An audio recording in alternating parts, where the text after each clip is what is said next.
കമനീയമാക്കാൻ കട്ടയ്ക്ക് നിൽക്കാം. കട്ടപ്പന നഗരസഭയിൽ കുട്ടികളുടെ ഹരിതസഭ നടന്നു.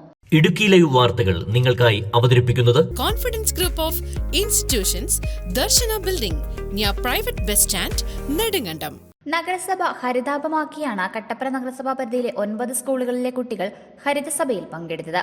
നഗരസഭാ ചെയർപേഴ്സൺ ബീന ടോമി ഉദ്ഘാടനം ചെയ്തു.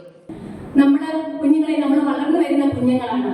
നമ്മുടെ കയ്യിൽ കിട്ടുന്ന ഇവിടെ സെക്രട്ടറി ഉൾപ്പെടെ പറയുകയുണ്ടായി, കയ്യിൽ കിട്ടുന്ന ഒരു മുട്ടായി കടലാസ് പോലും വലിച്ചെറിയരുത് എന്ന്.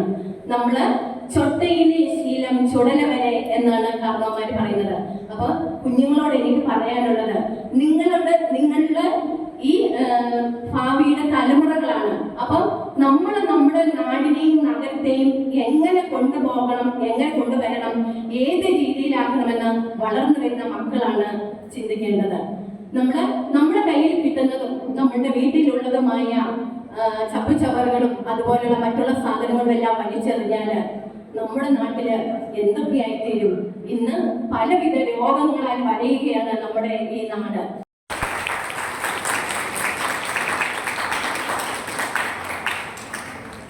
Vice chairman advocate KJ Benny അധ്യക്ഷത വഹിച്ചു. കുട്ടികളുടെ ഹരിതസഭ പ്രാധാന്യം, ലക്ഷ്യം എന്നീ വിഷയങ്ങളെക്കുറിച്ച് സെന്റ് ജോർജ് ഹയർ സെക്കൻഡറി സ്കൂളിലെ വിദ്യാർത്ഥി വൈശാഖ് വിനോദും, ഹരിതസഭാ നടപടിക്രമം വിശദീകരണം കാർമൽ CMI പബ്ലിക് സ്കൂളിലെ വിദ്യാർത്ഥി അഭിഷേക് V ഫിലിപ്പും സംസാരിച്ചു.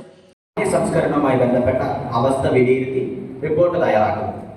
തുടർന്ന് വിദ്യാർത്ഥികൾ തയ്യാറാക്കിയ റിപ്പോർട്ടുകൾ കുട്ടികളുടെ ഹരിതസഭയിൽ അവതരിപ്പിക്കുന്നു.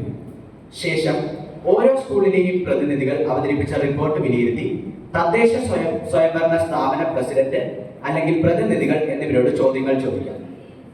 അതിനുശേഷം വിദ്യാർത്ഥികളുടെ ചോദ്യങ്ങൾക്ക് തദ്ദേശ സ്വയംഭരണ സ്ഥാപന പ്രതിനിധികൾ മറുപടി നൽകും. പിന്നീട് തദ്ദേശ സ്വയംഭരണ സ്ഥാപനത്തിന്റെ പ്രവർത്തനങ്ങളെ ഹരിതസഭയുടെ ചർച്ചകളുടെ കൂടി അടിസ്ഥാനത്തിൽ പാനൽ വിലയിരുത്തിക്കൊണ്ട് കുട്ടികളുടെ പാനൽ സംസാരിക്കും. അവസാനമായി ഏറ്റവും മികച്ച റിപ്പോർട്ട് അവതരിപ്പിച്ച സ്കൂൾ അല്ലെങ്കിൽ വിദ്യാർത്ഥികൾക്ക് സമ്മാനം. ഭരണകാര്യങ്ങളിൽ ഗ്രാമസഭകൾ പൊതുജന പങ്കാളിത്തം ഉറപ്പുവരുത്തുന്നതുപോലെ മാലിന്യ നിർമ്മാർജ്ജന സംവിധാനങ്ങളിൽ കുട്ടികളുടെ പങ്കാളിത്തം ഉറപ്പുവരുത്തുന്നതിനായാണ് ഹരിതസഭ സംഘടിപ്പിക്കുന്നത്. പുതുതലമുറകളിൽ മാലിന്യ നിർമ്മാർജ്ജനത്തെക്കുറിച്ച് അവബോധം കൊണ്ടുവരാനും മാലിന്യമുക്ത നവകേരളത്തിന്റെ പുതിയ ആശയങ്ങൾ സംഭാവന ചെയ്യാനും വിദ്യാർത്ഥികൾക്ക് അവസരം സൃഷ്ടിക്കുന്ന വേദി കൂടിയാണിത്. തദ്ദേശ സ്വയംഭരണ സ്ഥാപനങ്ങളുടെ മാലിന്യ സംസ്കരണ പ്രവർത്തനങ്ങൾ വിലയിരുത്തുന്നതിനായി തദ്ദേശ സ്ഥാപന പരിധിയിലെ എല്ലാ വിദ്യാലയങ്ങളിലെയും വിദ്യാർത്ഥികൾക്ക് ഈ വേദി അവസരമൊരുക്കുന്നു. കുട്ടികളുടെ ഹരിതസഭയുടെ പ്രധാന ലക്ഷ്യം ശുചിത്വ മാലിന്യ സംസ്കരണ പ്രവർത്തനങ്ങളുടെ മാതൃകകളായി വിദ്യാഭ്യാസ സ്ഥാപനങ്ങളെ മാറ്റുക എന്നതും മാലിന്യ സംസ്കരണ സംവിധാനങ്ങൾ വിദ്യാലയങ്ങളിൽ ഉണ്ടെന്ന് ഉറപ്പുവരുത്തുകയും ഇല്ലാത്ത പക്ഷം തദ്ദേശ സ്വയംഭരണ സ്ഥാപനത്തിന്റെ സഹായത്തോടെ സംവിധാനങ്ങൾ ഉറപ്പുവരുത്തൽ എന്നതുകൂടി ചർച്ച ചെയ്യാനുള്ള വേദിയാണിത്. നഗരസഭാ സെക്രട്ടറി അജി K തോമസ് മാലിന്യമുക്ത നവകേരളം പ്രതിജ്ഞ ചൊല്ലിക്കൊടുത്തു. ആരോഗ്യ standing committee chairperson Leelamma baby, മറ്റ് നഗരസഭാ കൗൺസിലർമാർ, കുടുംബശ്രീ, നഗരസഭാ ജീവനക്കാർ, ഹരിതകർമ്മസേനാംഗങ്ങൾ എന്നിവർ പങ്കെടുത്തു. Idukki live news, Kattappana. Idukki live വാർത്തകൾ നിങ്ങൾക്കായി അവതരിപ്പിച്ചത്. ഹായ്, എൻ്റെ പേര് നിവ്യ. ഞാൻ 20 ഏക്കർ അൽഫോൺസ ലാബിലാണ് വർക്ക് ചെയ്യുന്നത്. ഞാൻ പഠിച്ചത് നെടുങ്കണ്ടം കോൺഫിഡൻസ് ഗ്രൂപ്പ് ഓഫ് ഇൻസ്റ്റിറ്റ്യൂഷനിലാണ്. Hi, I am Tasnima. ഞാൻ പഠിച്ചത് കോൺഫിഡൻസ് ഗ്രൂപ്പ് ഓഫ് ഇൻസ്റ്റിറ്റ്യൂഷൻസിലാണ്. അവിടുന്ന് പഠിച്ചിറങ്ങിയ ഉടനെ തന്നെ എനിക്ക് നെടുങ്കണ്ടം നീതി മെഡിക്കൽ ലാബിൽ ജോലി കിട്ടി. ഞാനിപ്പോൾ ഹാപ്പിയാണ്. ഹായ്, ഞാൻ അരുണിമ. നെടുങ്കണ്ടം കോൺഫിഡൻസിലാണ് ഞാൻ പഠിച്ചത്.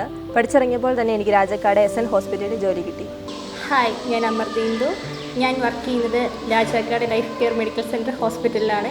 എനിക്ക് കോൺഫിഡൻസ് തന്നത് കോൺഫിഡൻസ് ഗ്രൂപ്പ് ഓഫ് ഇൻസ്റ്റിറ്റ്യൂഷനാണ്. ഹായ്, ഞാൻ ഗ്രീഷ്മ. എൻ്റെ വീട് തൂക്കുവാലാണ്. ജോലി എന്നത് എൻ്റെ ഒരു വലിയ സ്വപ്നമായിരുന്നു. ആ സ്വപ്നത്തിലേക്ക് എന്നെ നയിച്ചത് കോൺഫിഡൻസ് ഗ്രൂപ്പ് ഓഫ് ഇൻസ്റ്റിറ്റ്യൂഷനാണ്. ഹായ്, എൻ്റെ പേര് കെസിയ. ഞാൻ കുമളി ശില്പ ഡയഗ്നോസ്റ്റിക് സെൻറ്ററിൽ വർക്ക് ചെയ്യുന്നു. ഞാൻ കോൺഫിഡൻസിലാണ് പഠിച്ചത്. എൻ്റെ ഏറ്റവും വലിയ സന്തോഷം എന്ന് പറയുന്നത് എൻ്റെ ബാച്ചിൽ പഠിച്ച എല്ലാ കൂട്ടുകാർക്കും ജോലി കിട്ടി എന്നുള്ളതാണ്. പഠിച്ചിറങ്ങുന്ന എല്ലാവർക്കും ജോലി ഉറപ്പ്. കേന്ദ്ര ഗവൺമെന്റ് അംഗീകൃത ഡിപ്ലോമ കോഴ്സുകൾ. Diploma in medical laboratory technician, pharmacy assistant. 19-ാം വയസ്സിൽ ജോലി എന്ന സ്വപ്നം യാഥാർത്ഥ്യമാക്കൂ. Confidence group of institutions, Darshana building, near private bus stand, Nedumkandam.